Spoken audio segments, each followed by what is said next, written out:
쌀 관세와 논란, 정부가 공식 입장을 곧 내놓겠다고 하는데 전국 농민의 총연맹의 박형대 정책위원장을 연결합니다. 박 위원장, 안녕하세요. 예, 안녕하십니까. 자, 쌀이 관세화가 되면 어떤 문제가 생깁니까? 쌀 관세화는 쌀 전면 개방을 의미하거든요. 예. 쌀의 경우는 예. 우리 민족에게는 생명 그리고 식량 안보 그리고 전체 농업에서는 주춧돌 여러 가지 의미를 가지고 있어요. 예. 그래서 이런 국가적으로나 농민들에게 상당히 중요한 이런 쌀 개방 문제를 예. 너무나 쉽게 결정을 해서는 안 된다. 예. 특히나 TDA 협상이 지리멸멸했던 TDA 협상이 다시 올해부터 복원이 됐거든요. 그게 어떤 협상이죠? 우루과이 라운드 협정 이후에 이제 농산물 개방이라든가 여타 수입 개방을 어떻게 할 거냐를 하는 세계 무역 협상이에요. 예. 이걸 통해서 앞으로 우리나라 쌀 개방 방법이 또 영향을 받게 되거든요. 알겠습니다. 그런 거 있기 때문에 그때까지 쌀 관세를 유예하자 이렇게 주장하고 있습니다. 네, 정부의 논리는 이제 두 가지입니다. 먼저 지금 20년 동안 관세화를 유예하는 대가로 우리가 이제 쌀을 의무 수입해오지 않았습니까? 의무 수입 물량이 자꾸만 늘어나서 이제 한계치에 도달했다. 이런 주장인데 어떻게 보세요? 그렇습니다. 의무 수입 물량이 현재 우리 소비량의 한 8% 정도가 들어와 있거든요. 예. 그래서 이게, 상당한 부담이 되기도 하고 또 현재 수입쌀이 섞여가지고 국민들에게 유통의 어떤 부정을 일으키기도 하고 많이 그래요. 예. 근데 이제 관세와 유예를 한다고 해서 의무 수입량이 늘어나는 건 아니거든요. 그래서 협상의 내용입니다. 근데 마치 정부는 관세와 유예를 주장을 하면은 의무 수입량을 배로 늘려줘야 한다라는 이런 정부 스스로의 어떤 하나의 가정을 마치 사실인 양 계속 이야기를 하고 있는 것이죠. 협상의 대상이긴 하지만 조금씩이라도 늘려줘야 하는 거는 또 사실 아닌가요? 여러 가지 방안이 있겠죠. 그것은 상대국이 과연 무엇을 원하는지도 알아야 될 거 아닙니까? 예.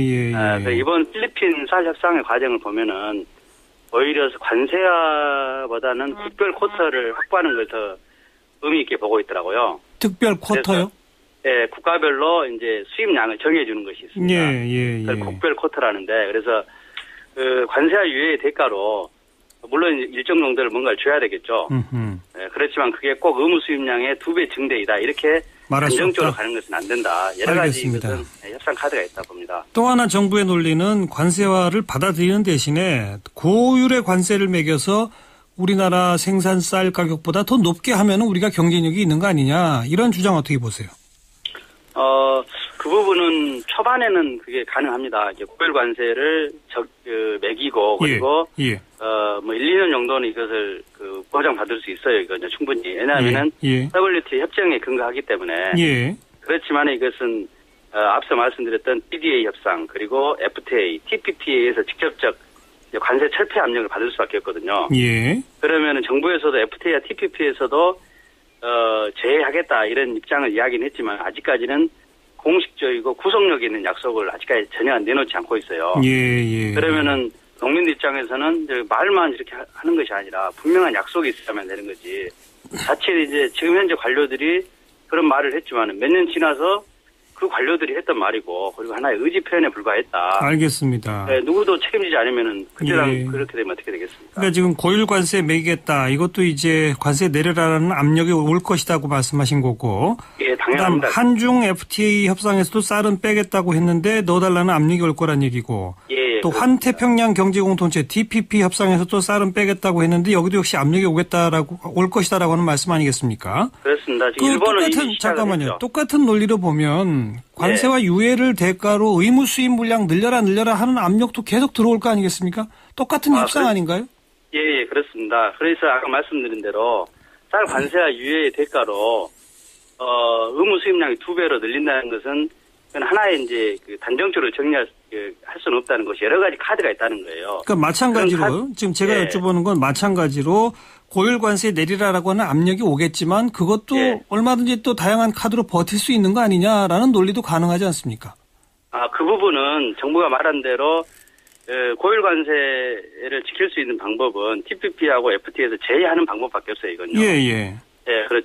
그렇죠. 제외하는 약속을 구속력 있는 약속이 있어야 한다는 거죠. 그러니까 정부는 분명히 제외하겠다라고 하는 약속이 왜 구속력이 없다고 보세요? 그건. 만약 이것 때문에 FTA가 안 되면 그냥 안 한다. 이런 정도까지 의지를 밝혀라 이건가요?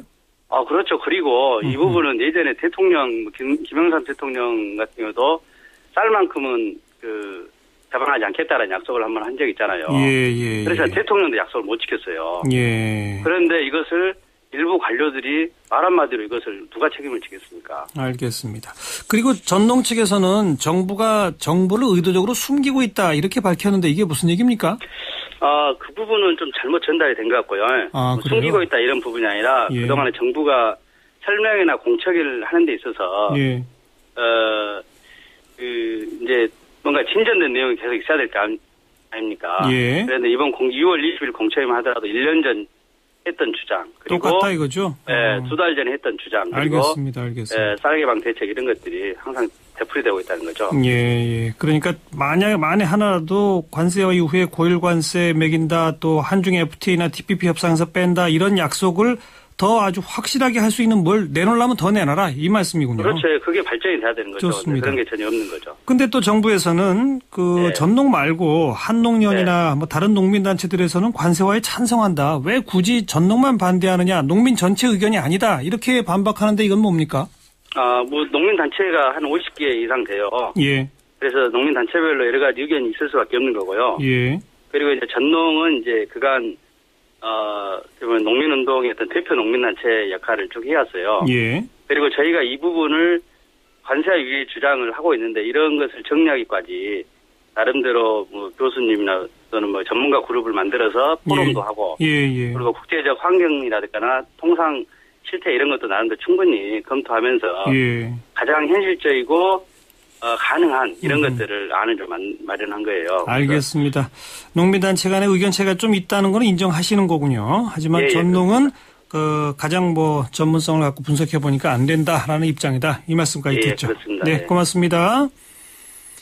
전국 농민의 총연맹의 박형대 정책위원장 말씀 들었고요. 참고로 농림부 측에도 제가 인터뷰를 요청했지만 전농과는 함께 인터뷰를 하지 않겠다고 거절했다는 점 알려드리겠습니다.